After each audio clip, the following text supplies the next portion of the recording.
మీరు మొదటిసారి గనక నా వీడియో చూస్తున్నట్లయితే తప్పకుండా సబ్స్క్రైబ్ చేసుకోండి. నేను ప్రతిరోజు ఎడ్యుకేషన్కి సంబంధించిన వీడియోలు అప్ టు డేట్ మీకు పోస్ట్ చేస్తూ ఉంటాను. మీకు అప్ టు డేట్ నా వీడియోస్ నోటిఫికేషన్ రూపంలో రావాలి అంటే సబ్స్క్రైబ్ చేసుకున్న తర్వాత బెల్ ఐకాన్ మీద క్లిక్ ఇవ్వాల్సిందిగా కోరుచున్నాము. ఇప్పుడు మన వీడియోలోకి వెళ్ళిపోతాం. ఈరోజు వీడియోలో మనము IMMS యాప్ కొత్త వెర్షన్ రావడం జరిగింది. ఈ వెర్షన్ వచ్చేసి 1.3.3. ఈ వెర్షన్లో మనకు కొత్తగా వచ్చినటువంటి ఫీచర్స్ గురించి తెలుసుకుందాం.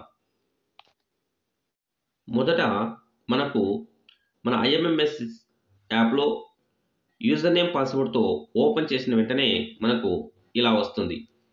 ఏంటంటే first CCH Honorarium received from August 2021 to November 2021. ఈ CCHకి సంబంధించి అంటే మన పాఠశాలలో పనిచేసే వంట చేసే వాళ్ళకి ఆగస్ట్ 2021 నుంచి నవంబర్ 21 వరకు వాళ్ళకి సంబంధించినటువంటి కుక్కులకు సంబంధించినటువంటి జీతం డబ్బులు పడ్డాయా లేదా? పడినట్లయితే ఎస్ అని క్లిక్ ఇస్తాం, లేకపోతే నో అని క్లిక్ ఇవ్వడం జరుగుతుంది. అలాగే ఫర్ డిసెంబర్ 2021 డిసెంబర్ మంత్కు పడ్డాయా లేదా? ఒకసారి మీరు చెక్ చేసుకున్న తర్వాత పడినట్లయితే ఎస్ అని, లేకపోతే నో అని ఇక్కడ క్లిక్ చేయవలసి ఉంటుంది. అలాగే కుకింగ్ కాస్ట్ రిసీవ్డ్. అలాగే ఇప్పుడు ఫస్ట్ ఏమో వాళ్ళకి సంబంధించినటువంటి జీతము, కుకింగ్ కాస్ట్ వచ్చేసి అంటే మనకు వంట చేసినందుకు జీతం వేరుగా ఉంటుంది. అలాగే వాళ్ళకు కూరగాయలకు సంబంధించినటువంటి సపరేట్గా అమౌంట్ పడడం జరుగుతుంది. ఇది కుకింగ్ కాస్ట్ అనమాట. ఆ కుకింగ్ కాస్ట్కి సంబంధించినటువంటి అమౌంట్ పడిందా లేదా? ఎప్పటి నుంచి అంటే ఆగస్ట్ 2021 టు నవంబర్ 2020 వరకు, ఆ మధ్యలో ఆగస్ట్ నుంచి నవంబర్ వరకు పడిందా లేదా? అలాగే డిసెంబర్ 2021కి పడిందా లేదా? ఇది క్లిక్ ఇచ్చి సబ్మిట్ చేసిన వెంటనే ఇక్కడ ఎస్ఆర్గా నో కానీ సెలెక్ట్ చేసుకున్న తర్వాత సబ్మిట్ చేస్తేనే మనకి ఇది ఓపెన్ అవుతుంది. ఓకే, ఇప్పుడు నేను చూడండి పడినట్లయితే మనం ఈ విధంగా ఎస్ అని ఈ విధంగా క్లిక్ చేసి సబ్మిట్ చేయడం జరుగుతుంది. సబ్మిట్ చేస్తే మనకు ఈ విధంగా వస్తుంది. చూడండి ఈ విధంగా మనకు ఓపెన్ అవుతుంది.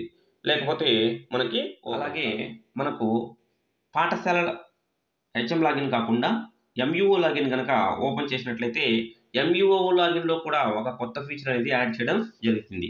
అదేంటంటే పాఠశాలకు ఇచ్చేటటువంటి కెమికల్స్ టూల్స్, ఆ కెమికల్స్ వచ్చేసి సెకండ్ ఫేజ్లో మనకు మళ్ళీ రావడం జరుగుతుంది. వచ్చినటువంటి వాటిని మళ్ళీ ఇక్కడ ఎంటర్ చేయాలి. మనం ఎంటర్ చేసిన తర్వాత మళ్ళీ MUO లాగిన్లో ప్రజెంట్ మనం ఎంటర్ చేయాల్సి ఉంటుంది. అంటే ఇక్కడ ఏమేమి రావడం జరిగిందో ఒకసారి మనం చెక్ చేసినట్లయితే ఇది మనము ఉపాధ్యాయులు చేయాల్సిన అవసరం లేదు. ఇది HM లాగిన్కి సంబంధించి MUO లాగిన్ కాబట్టి MUO గారు దీన్ని ఎంటర్ చేయడం జరుగుతుంది. సో కాకపోతే మనం ఎందుకు దీన్ని చూస్తున్నామంటే ఇక్కడ మనకి ఏ కెమికల్ ఐటమ్స్ వచ్చినాయో చెక్ చేసుకోవడానికి ఇది ఉపయోగపడుతుంది. ఒకసారి చూద్దాం.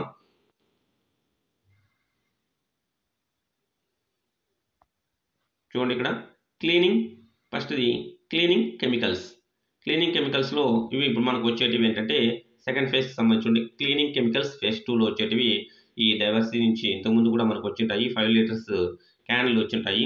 ఒకటి బాత్రూమ్ క్లీనర్ శానిటైజరు, అలాగే టాయిలెట్ క్లీనరు, ఎయిర్ ఫ్రెషనరు, ఇవి వచ్చింటాయి. మనకి ఎన్నైతే వస్తాయో అన్నీ ఇక్కడ అంటే మండలానికి సంబంధించినటువంటి డేటా ఇక్కడ ఎంటర్ చేయాల్సి ఉంటుంది. మండలం నుంచి మనకి ఇచ్చిన తర్వాత మన లాగిన్లో మనం కూడా తర్వాత ఎంటర్ చేయాల్సి ఉంటుందన్నమాట.